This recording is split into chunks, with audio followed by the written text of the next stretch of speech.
May isang baryo sa kabila ng kabundukan.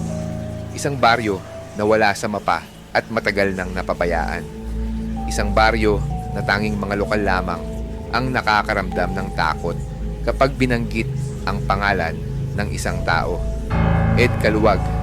Si Ed, sa unang tingin, ay isang simpleng batang lalaki na lumaki sa isang baryo na punong-puno ng mga kwento ng kababalaghan. Siya'y lumaki sa isang tahanan ng mga abogadong may malasakit sa kanilang pamumuhay. Pero ang tunay na lihim ng kanyang pamilya ay isang bagay na hindi kayang ipaliwanag ng kahit sinong saksi.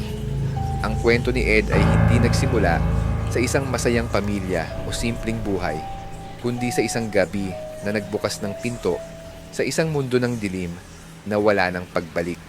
Noong isang malamlam na hapon, habang ang araw ay dahan-dahang lumulubog sa kabundukan, naglakad si Ed patungo sa gubat. Ang gubat na tinatawag ng mga matatanda na gubat ng lihim. Pinag-uusapan ng mga tao na may nangyaring hindi maipaliwanag doon, kaya't iniiwasan nilang lumapit. Ngunit para kay Ed, ang gubat ay tila may isang nakatagong tinig na nagsasabing, "Dito ka." Bata pa lang si Ed, may mga pagkakataon na sa kabila ng lahat ng mga warnings mula sa mga tao sa baryo, lagi siyang tinatablan ng isang kakaibang curiosity.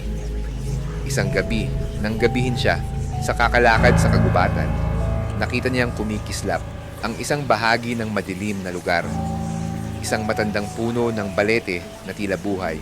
May mga ugat na naglalabas ng malamlam na liwanag at doon, sa ilalim ng punong iyon, natagpuan niya ang isang lumang aklat.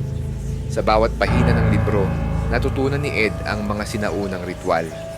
Mga ritual na sinasabing may kakayahang magbukas ng pinto sa mga nilalang mula sa dilim. Hindi na nagdalawang isip si Ed. Binasa niya ito at tinanggap ang tawag ng mga nilalang na matagal nang nakakulong sa kabilang mundo. Lumipas ang ilang linggo at ang mga tao sa baryo ay nagsimulang magtaka.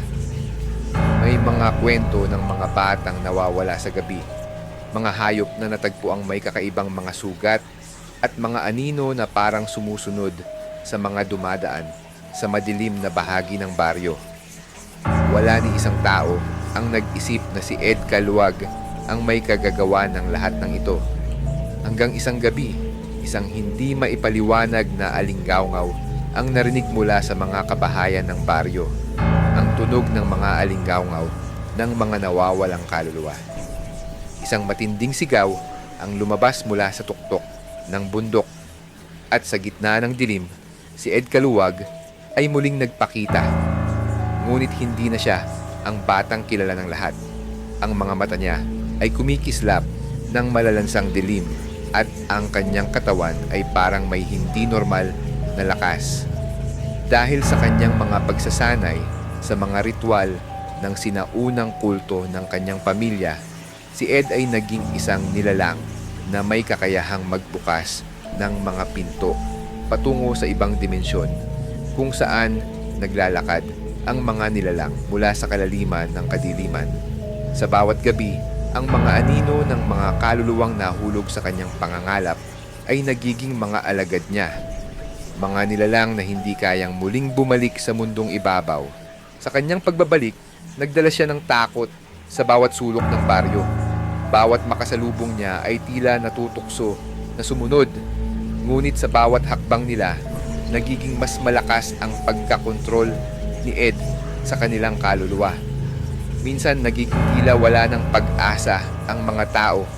Parang patuloy silang sinusundan ng mga anino, ng mga katahimikan na punong-puno ng kabangluha. Sa isang gabi, isang grupo ng mga tao ang nagsanib upang subukang labanan si Ed.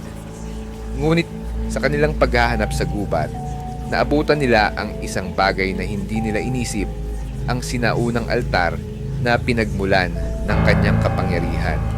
Doon nila natuklasan ang isang lihim. Ang tunay na kapangyarihan ni Ed ay hindi galing sa kanya, kundi mula sa isang lumang nilalang na nakatago sa ilalim ng mga ugat ng puno ng balete. Si Ed ay isang daluyan, isang portal na naglalabas ng mga nilalang ng dilim sa ating mundo. Ang sino mang magsubok labanan siya ay magiging bahagi ng kanyang kaharian ng dilim. Ngunit may isang tao sa baryo na hindi susuko, si Aling Rosa, ang matandang manghuhula. Sa kanyang mga huling hula, natuklasan niya ang tanging paraan para maputol ang ugnayan ni Ed sa mga nilalang ng dilim. Kailangan nilang sunugin ang aklat na nagbigay kay Ed ng kapangyarihan. Ngunit ang tanong, paano nila maaabot si Ed kung siya ay napapaligiran ng mga kaluluwang hindi maipaliwanag? Isang huling pagtatangka ang ginawa ng mga natirang buhay at sa pamamagitan ng mga ritual ni Aling Rosa, napagtagumpayan nila na matuntun si Ed at ang aklat. Ngunit sa pagtanggi ni Ed na isuko ang kanyang bagong anyo, isang nakakatakot na laban ang nangyari. Isang laban hindi lamang sa pisikal na katawan, kundi sa mismong kaluluwa ng bawat nilalang. At sa pagtatapos ng gabi, tanging mga alingaw-ngaw at mga matang kumikislap na lang ang naiwan. Isang lihim na muling nabanggit. Si Ed Kaluwag ay hindi tunay na patay. Siya'y nabuhay sa pamamagitan ng mga anino at ang kanyang pangalan ay patuloy na maghahasik ng takot sa mga hindi handa sa mga lihim ng gabi.